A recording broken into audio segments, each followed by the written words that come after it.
been really moving seeing all the farmers and their families descend on Westminster. Of course, we're used to seeing protests outside Parliament, but very few as emotional, I think, as the ones we've seen today. Lots of tractors, people of all ages, even children coming along. And of course, fundamentally underlying these protests has been the future of British farming. Will these new inheritance tax rules stop families from passing on farms from one generation to the other? And of course, some people on the left think that farmers should be taxed like everybody else, that they're rich because they own a lot of wealth in their land. But of course, farmers would tell a very different story. Yes, on paper, their land might be worth millions of pounds, but that doesn't mean they have any cash in the bank. And if they do have to break up their farm to sell a few fields in order to be able to pay this new tax bill, will their farm be profitable at all in the future? And I think we have a long history of treating farmers differently to other business people. I mean, in the Second World War, farming was what's called a reserved occupation. It was seen as so important to the British war effort that if you were a farmer, you didn't have to go and fight. That's how important it is to our country. So I think a lot of people out there don't think farmers should be treated the same as everybody else. They are special. Their businesses are special. They're fundamental to our country. They're a link with our past, but also crucially to our future. And I think this is the centre of the argument. Are farmers wealthy? Do they deserve to pay tax? Or are they actually incredibly hard-working members of our society and the foundation of British society? And certainly the polling seems to suggest that people's emotional attachment, that people's sympathy does lie with the farmers. I think the other really interesting thing to see today has been Jeremy Clarkson, the reaction to him appearing on stage. Of course, his programme has done so much to help people understand British farming. And I have thoroughly enjoyed that show. I had no idea before watching that how little money farmers were able to make out of the bread and butter of farming, growing crops, raising animals, and actually so many of them are having to move into other ventures, restaurants, cafes, farm shops, just to make enough money to keep going. They certainly are under pressure. Yes, there is a cost of living crisis for everybody, but farmers have been particularly badly hit by global trends and also now by this new tax rise. So a fascinating day and a great day in many ways for British democracy. Proof that you can protest in this country and you can do it peacefully, you can do it in a law-abiding way, but still make your point. So we spoke to a wide range of people today. We spoke to a hill farmer from Cumbria. She talked about the impact that this would have on her family farm. A very small boy, I would say only about 3 or 4, who wants to be a farmer when he grows up and wants the government to listen. And of course, a wide range of people from all generations. A whole family had come to Westminster. We saw grandparents, great aunts and uncles, children, all wanting to continue their family business. It was wonderful to see so many people. And of course, they'd taken time out of an incredibly demanding job. I expect some of them were up at 4 o'clock or 5 o'clock this morning tending to animals. Some of them will be returning to work tonight. So amazing that they took the time out of their farming day to come down to Westminster. So let's have a look at some of those farmers who spoke to our reporters in Westminster today. I should say. So we're in the middle of Parliament Square where traffic is completely stopped and police have blocked the roads to make way for the thousands of protesters that are in London today. It's important to recognise that while you say Jeremy Clarkson has become the unlikely hero of this protest, there are thousands of farmers that have worked for their lifetimes in farming from around the country that have descended on Parliament today. A few moments ago, there were hundreds of children on those small tractors and they did a circle of Parliament Square. A couple of the people who are here who've come all the way from Wiltshire are Will and Jodie. Will, you're a family farmer, and Jodie, you work for Will. Just describe for me, what does it mean to you that this inheritance tax is coming in as a family farmer? Well, it means, there's a risk of losing the farm, having to sell massive acreage of the farm and being unable to carry on with what we're doing, really. And is that your parents' farm, a family farm? Yes, family farm. It's me and my dad and my mum. We do it, and it's bad news for us, really. What's the arrangement? Has there always been an unspoken or spoken agreement that one day you'll take over the farm? Yeah, absolutely. It's always, that's what we do it for. That's why my dad's still doing it. He's 60, he was up this morning at 4 a.m. and he does it really for me and to keep the legacy of the farm going. My grandpa was a farmer. That's all he wanted to do, and that's all we want to do, really, is carry on farming. There are thousands of farmers right now here in Parliament Square. Many of them fear that they won't be able to carry on or they'll have a serious effect. What do you feel about inheritance tax and the other things in the budget which aren't being spoken about so much, and what it might mean for your future as an inheriting farmer? Well, like I said, it means we're going to have to sell a massive acreage of the farm. and unable to carry on. And yeah. Let's talk to Jodie, who works for you. Jodie, as an employee, so maybe not somebody that would be inheriting the family farm, what does it mean for you that there's fears about where you work and other workplaces where you might go as a farmer? I feel that a lot of places will all have problems with this inheritance tax, and I've worked for the family farm for 10 years. My son's only just turned 11, and I'd like him to be brought up. He's all he's known, and I don't think that's going to happen if this continues.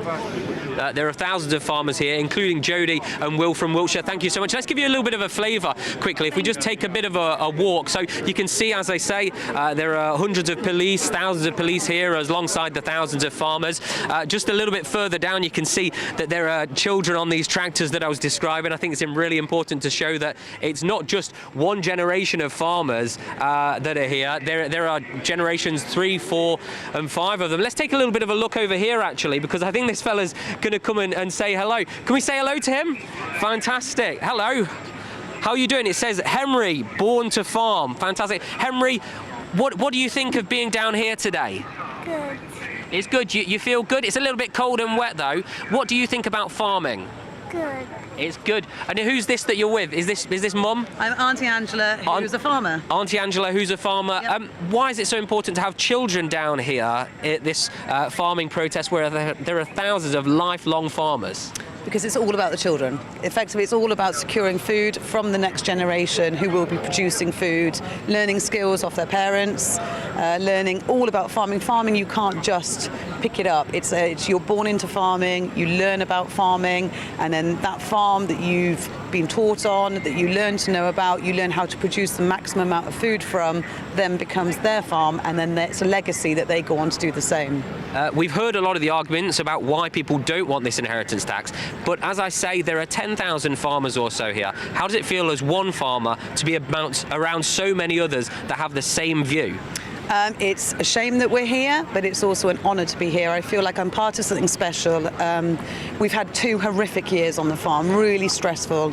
I finished combining last week, which says how bad this year's weather has been.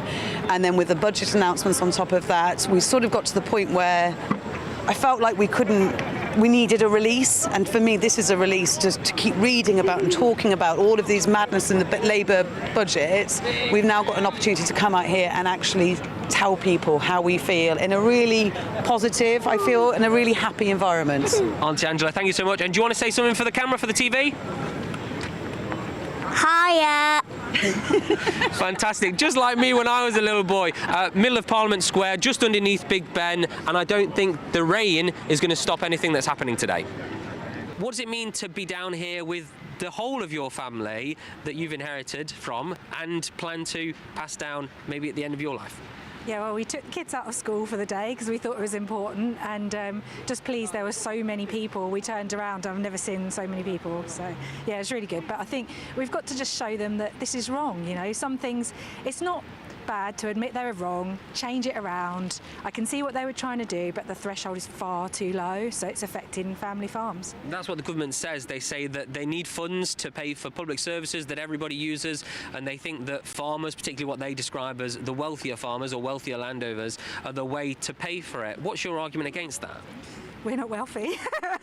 Yeah, I think, you know, it's small family farms. We just work every day trying to get food for the British public, and I just think this is unfair. It's not aimed at the people that they think they're aiming it at. They've just got the sums wrong, so they need to have a recalculate, come and speak to us, and maybe go again. Your son here, George, he's one of the people that may inherit the family farm, the Russell family farm, one day. What does it mean to you being here with all of your family, but so many other farmers, particularly young farmers, who are all supporting the same issue, which is to reverse inheritance tax? It's just important because family farms are what have provided food for England through 2 world wars and up to now, so it's a vital part of our economy. Why, as a young farmer, is this something that you want to carry on? It's a way of life, it's not a job. I've been brought up around farming and I can't really imagine my life without it. What are you hoping to get out of today? There's been around 10,000 farmers who have been raising their voices. Some farmers have been meeting with their MPs, around 1,800 of them, but many more have come down here just to be a part of this.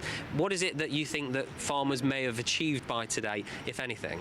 I just want people to listen. I just want the government to hear what we're saying and at least have a look, go back to the drawing board and just see if they can do it better and help more family farms like us. I'm here today representing my family farm up in the hills of Cumbria. So we are a hill farm. We're 1,250 feet above sea level, so we're quite used to this weather. Yeah. But it was important for me to be here today to represent our community and the fact that we're just being completely undervalued. It's already hard enough, and then we've just been hit with this. It's just devastating. So the government say they're fully committed to farming, and this is necessary for the largest landowners to contribute a little bit more. What do you make of that? I think they've already proven themselves to be liars.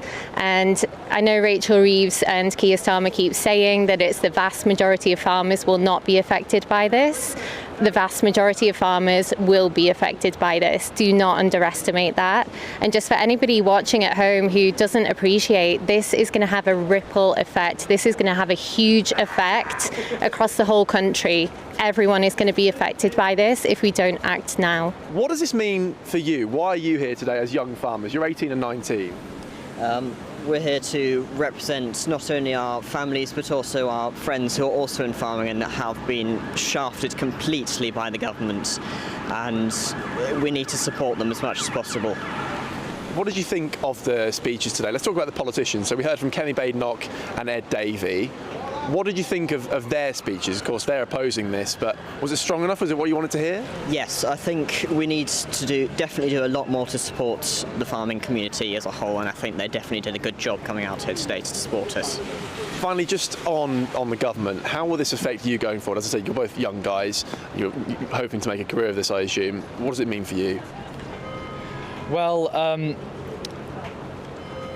we hope that we don't end up in a tragic situation where one of our family members dies before we're able to hand over the farm, because that's really and also our